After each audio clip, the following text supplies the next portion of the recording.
ரசூல் ஸல்லல்லாஹு அலைஹி வஸல்லம் அவர்கள் சொன்னார்கள், ஒரு மனிதனுக்கு மலையளவு கடன் இருந்தாலும், எப்படி மலை அளவு கடன் இருந்தாலும் இந்த துஆவை ஓதி நம்பிக்கையோடு அல்லாஹ்விடம் அழுது கேட்டால் கண்டிப்பாக அல்லாஹ் அதை கொடுப்பான் என்று சொன்னார்கள்.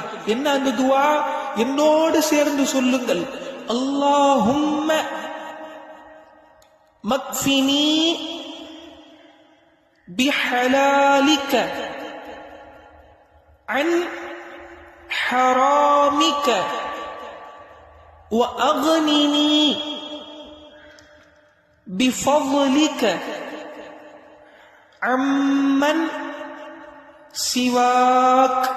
துஆவை தினம்தோறும் தஹஜ்ஜத்தில 5 வக்து தொழுகைக்கு பின்னால் எப்போதும் ஓதிக்கொண்டே இருங்கள். நம்பிக்கையோடு ஓதுங்கள். எல்லாம் வல்ல அல்லாஹ் எந்த கடனும் இல்லாத வாழ்க்கையை, சுபிட்சமான வாழ்க்கையை, நீங்கள் நினைத்தது போன்ற வாழ்க்கையை அல்லாஹ் அமைத்து கொடுப்பான். எல்லாம் வல்ல அல்லாஹ் கடன் இல்லாத வாழ்க்கையை நம் எல்லோருக்கும் நசீபாக்கி தந்தருள் புரிவானாக.